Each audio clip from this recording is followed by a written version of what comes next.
Hey guys, what's up? Alec back with the daily stock market, and look at that. Roblox is down 10%, and we have some other stocks down 5%, 10%, 15%. So let's talk about a few different stocks in this stock market update. Make sure you stay throughout this entire video and drop an early thumbs up because you know it's going to be a banger. So Roblox, the first one up, is down 7% in the past week, but 30% in the past month. All right, so that's when it starts to get interesting because we've seen Roblox as high as $134 per share, and they're down 40% from all-time highs, which is definitely concerning. All right, they were consolidating right around $60 to $80 per share for a long time. So right now, in my opinion, is a pretty fair time to buy for long-term holders only. Short-term holders could experience a swing trade above $100 per share, but we're going to dive a little bit deeper into Roblox and see what's going on under the hood because this is an extremely interesting position for long-term investors, considering the metaverse opportunities ahead for Roblox and the community base of users, over 100 million users that's already been established with Roblox also. Now we're also noticing they're pretty much at a 52-week low. Not really, because it's considered $64 per share, but they're headed towards a 52-week low. So if we can buy under $75 per share and closer to $70 per share, I think that's going to be a no-brainer. So here we see a summary. Roblox is a gaming company aiming mainly at kids, but it has a lot of potential to target older people and become a mainstream gaming solution. It has good growth prospects in its currently business, while the metaverse can really boost its business to much larger size, which we've talked about, which is a very important thing for Roblox for long-term investors that could absolutely skyrocket their stock. This is a stock for long-term investors that are not worried about short-term volatility. Roblox has good growth prospect in the gaming sector, while the metaverse can lead it to become a much larger company in the future. The business model: Roblox is a technology company operating in a gaming industry. It operates a platform where users interact with each other to play games and 3D experiences for free, which are mainly generated by users. Roblox was founded in '04, but only performed its direct listing to the New York Stock Exchange in 2021, which we all probably remember, and currently has a market cap of around $58 billion. Roblox can be accessed and played on a platform website, mobile, tablet devices such as Android or iOS, Oculus Rift, and Xbox. Roblox monetization strategy is to generate revenue from transactions made on its platform using its own virtual currency, Robux. Regarding its geographical diversification, most of its business is generated in North America. Roblox uses geographical engagement data collected based on IP addresses, but note that Xbox users are counted as rest of the world because Roblox does not collect geographical locations of Xbox users. During the first 9 months of 2021, about 68% of its revenues were generated in US and Canada, which speaks volumes. 19% in Europe, 7% in Asia, 6% the rest of the world. By age groups, most active users belong to a young audience between 9 and 12 years old, which also speaks volumes because those might not be the people that are using cryptocurrency, but they are using mommy and daddy's credit card. A distinctive factor of Roblox business model is that any user can develop a creator in its platform using Roblox Free Studio and software tools. Developers can earn money on the platform through transactions in their experience or games, by selling virtual items through Roblox virtual economy, or through engagement-based payouts. All right, so we'll see that here's the creator economy here. 27 million user-generated experience, 10 million total developers, and here you can see a little bit more stats. Daily active users, a half of 100 million, so about 50 million, which is insane. Hours engaged daily, 11 billion engaged hours, which is huge. 50 million daily users. Okay, so here we'll see this business model means that Roblox is only responsible for infrastructure, while content is produced by developers, which have developed millions of games.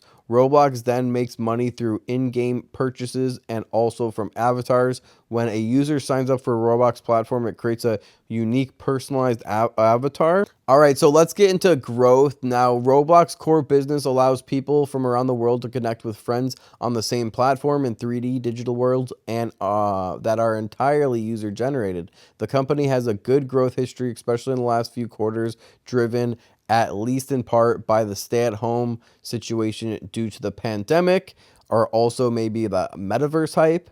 This means that growth prospects are good as Roblox has several growth opportunities in the coming years. Indeed, international growth, expansion into adjacent verticals, and growth into older age groups are the three powerful growth sources in the medium term, which are very, very good points because remember, majority of the people are coming from Canada and US. So if they start tapping into international markets, that could be huge. And also most of the people are between, what did it say, 9 and 12 years old. So if they start tapping into 16 through, even 14 through 18 years olds, that can be a huge thing as well, which would be plus it is possible that Roblox will be offered in the PlayStation 5 in the future, which would be certainly another strong growth source for the company.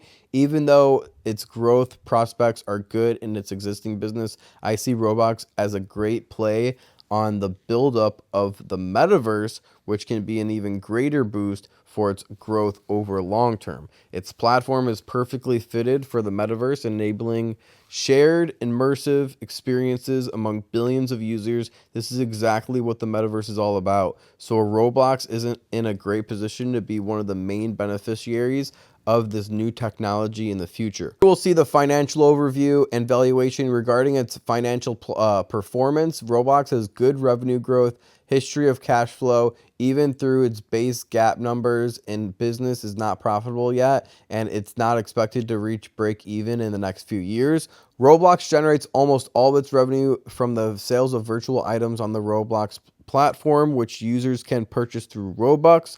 Payments from the users are non-refundable, and Roblox recognizes initially these payments are deferred revenue.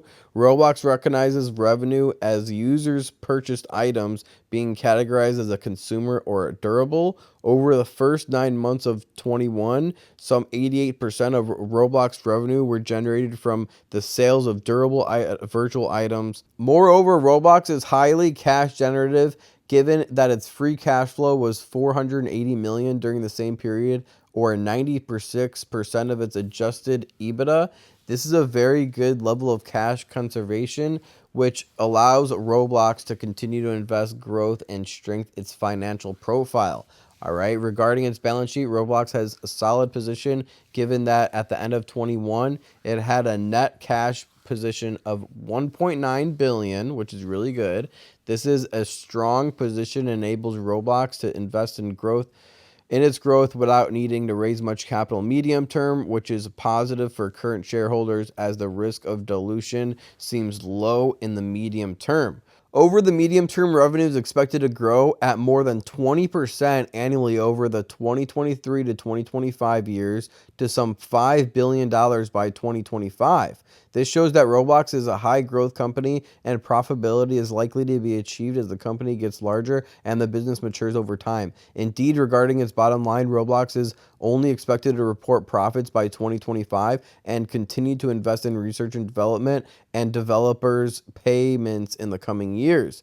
What this means for the valuation purpose is the best approach is to use revenues as long as the company remains unprofitable. Roblox only perform its direct listing in 21, so its valuation history is not much long. Over the past 6 months, Roblox has traded at an average EV sales multiple of 16 times, even though its valuation rate has been quite volatile. All right, and here we'll see the conclusion. Roblox is a high growth company and its prospects are quite good in its existing business. Plus, the metaverse can be an important growth driver over the long term, even though its potential is currently hard to quantify. Given that Roblox is in its early growth phases and the stock price is likely to remain volatile, investors should accumulate shares over time and buy on the weakness. After the recent corrections due to slower growth and rotation out of the growth stocks, Roblox has now a much better risk to reward profile than a couple months ago and seems to be attractive to long-term investors that are willing to hold for some years and not worry about short-term volatility. So overall, I would just continue to slowly buy in and dollar cost average in if this is a stock that you're interested in. Buying under $70 per share and closer to $65 per share is obviously the most attractive, but I've started my position even at $80 per share. All right, so the next stock that we got to talk about is Virgin Galactic Holdings, down 18% in one day. A lot of people are wondering if there's short-term opportunity involved with Virgin Galactic Holdings because remember, it was a meme stock in the past and it's popped up a few times in the past after falling down. All right, so traders are wondering, can this happen again? And I'm here to tell you that yes, it definitely can happen again, but don't put a bunch of money on it, and it's not guaranteed to happen. And definitely don't put any money in space SPCE, Virgin Galactic Holdings, that you are going to need in the short term or even the midterm. Okay, it's that risky. Think of this one kind of like gambling at this point, but this is one that could 2x or 3x from $10 per share. You can also see for valuation metrics, it's getting an F's all across the board. So space, the net income per employee is down to negative $500,000. Cash from operations down $250,000. Assets turnover ratio is 0%. Return total assets is down 61%. Return on total capital is down 45%. Return on common equity is down 105%. How is that even possible? So needless to say, I'm staying away from this one. However, I might use like 100 or 200 bucks just to throw in to space just to see what happens if it can like 2 or 3x or something incredibly risky like that. All right, and the last one we'll talk about today is going to be Snapchat, ticker symbol SNAP. Kathy Woods just recently halved her position and dumped a lot of shares. We have Snap down 10% on the day today, getting absolutely slaughtered, down 23% in the last month and 50% in the last 3 months. I think Snapchat could be a pretty good advertising play. And we see there's a lot of daily active users on Snapchat. So I think Snapchat's kind of like Facebook. It has a bad connotation in the market. However, it's still a fairly good company. And I think under $40 per share is pretty good for the long-term investors. However, in the short term, it seems like it could be in free fall mode and go down to even as low as under $30 per share. So definitely, if you want to minimize your risk, if you own some Snapchat already and you have a lot of it over 5% portfolio diversity, you can sell some of your shares now and try to buy them back once it dips a little bit harder. Or you could even take a put option out and do a put if you're an option trader, a put on Snapchat, especially if you have a lot of shares involved with Snapchat, could be a good idea right now also. All right, here we'll see a summary for Snapchat. Snap ad measuring tool struggled to keep pace with iOS changes. This is a temporary setback that has already been more than reflected in its current valuation. Any investors that have invested in Snap in the past year is now holding a loser. With that in mind, investors are selling first and asking questions later. Altogether, this is a very promising setup for long-term investors. That's a rare breed of investors. So like this video if you're a long-term investor because you are a rare breed of investors. The company reported solid growth in the last quarter but guided for material deceleration in its work through the last iOS changes. Snapchat is generating cash flow and has over $3 billion in cash on its balance sheet, which is fantastic. I rate the stock a buy with a 50% upside over the next 12 months. Here we'll see investment thesis. Snap finished in 2021 in red. Furthermore, the last 90 days have seen its share price sell off meaningfully. I make the argument that right now there's too much pessimism priced in and not enough of its long-term prospects being given the benefit of the doubt. More specifically, I highlight to readers that by putting aside psychological considerations or market timing antics, purely from a valuation standpoint of view, investors with some stamina are being preferred offered a very favorable risk to reward profile. Right now, investors are being offered snaps at its lowest valuation multiple over the last 15 months. Valuation and why this is attractive. Snap is valued at 13 times forward sales. Snap rarely gets priced this cheaply. In fact, any investors considering Snapchat at any point in the past 15 months has been willing to pay a higher multiple for Snap than it currently trades at, especially with the extra 10% fall that was just accrued today.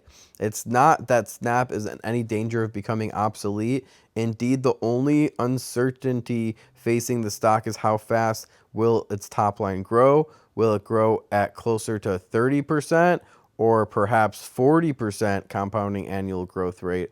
Or will Snapchat return to the high of 40% as if nothing happened? Obviously, right now it's difficult to know the answer, but what I do know is that paying 13 times this year's revenue for a company that is rapidly growing towards its positive GAAP profitability is clearly growing is a cheap valuation. All right, the bottom line, Snap has had a rare misfire as it failed to provide advertisers with necessary tools for them to accurately measure their ROI on their ad spend. I believe that there's nothing structurally wrong with the platform. In fact, I believe that if you follow user growth, you'll be reassured that the social media platform is clearly still growing, irrespectively of what the share price may have led you to believe. And here we see some of the daily active users, why I consider Snapchat a top tier. It's a reasonable price to pay for what has become a top tier social network play. Why do I consider Snapchat to be top tier? It all boils down to one metric: daily active users. All right, Snapchat saw daily active users grow by 23% year over year. So it's still growing fantastically. 23% daily active users. What is better than that? All right, we're also seeing 300 million daily active users from Snapchat, which is fantastic. That's so many. And it's growing consistently. All right, it was just 238 million, and now it's 300 million. That was significantly better than the modest substantial growth from Meta or Facebook and sequential decline from Pinterest. Snap's ability to sustain solid daily active growth suggests that there is no underlying problem in the social networks platform. Snapchat still has a low average revenue per user at just $8 for North America users. The positive cash flow generate plus the 3.4 billion of cash on the balance sheet help lower the risk profile and provide a justification for stronger multiples. Long term, I can see net margins hovering around 30%. As recent prices, Snap is trading at a price to earnings or a PEG, all right, price to earnings growth ratio, which is a great one to look at, of just over 1 times, which appears too conservative. I can see Snapchat trading up a PEG ratio of around 1.5, representing around 50% upside over the next 12 months. Key risks include uncertainty with regard to the timing of any recovery, so investors should be braced for volatility. Further, while Snapchat is currently growing at a strong pace relative to Facebook, there's no guarantee that Snapchat can sustain its relevance with newer generations or even its current user base. Snap does not have the same cash flow generation as Facebook, meaning that it might not be able to compete dollar for dollar on the same playing field. The current stock price offers a compelling risk to reward ratio, however. Right now, we have 28 different analysts covering Snapchat, which is a huge amount of analysts, and they're all agreeing on average that Snapchat should be around a $70 stock in the next 12 months, which presents an 83% upside. All right. Now, I think that $60 per share is a little bit more achievable in the next 6 months. So I think we can see a 50% upside in the next 6 months, which is a little bit more aggressive. All right. But even the top tier analysts, you can see all these 5-star analysts, they just reiterated this 7 days ago, 8 days ago, 10 days ago. All 5-star analysts from well-respected places have a $65, $68, $60 price target, $54 price target, in the next 12 months. We even have some JPM analysts, Doug Athmonth, $65 per share. Overall, in my opinion, yes, there is some risk involved with Snapchat, but I like my chances and the risk versus reward profile over the next 6 to 12 months. So if you guys appreciate that video, drop a huge thumbs up right now. Share this video with a friend. Comment below. Make sure you subscribe with post notifications on so you don't miss any more stock market videos just like this. Also, check out the daily cryptocurrency. I just released 3 banger videos in a row on my YouTube. It's a separate YouTube, the daily cryptocurrency. Here's my Instagram. I'm also releasing another video today, but make sure you check out this one, the next 100x metaverse play to earn Web3 game and how to invest. And make sure you check out this one too, 3 gaming coins that have 10 to 20x potential. All right, you definitely don't want to miss those videos. And the one I'm putting out today on my crypto page is all about the best NFTs that you're going to be able to mint for a very cheap amount and be able to resell for a lot higher amount in the future. So if you're interested in that, make sure you subscribe and follow over there. All right, guys, I'll see you in the next video. Remember, don't time the market, buy the market. Peace.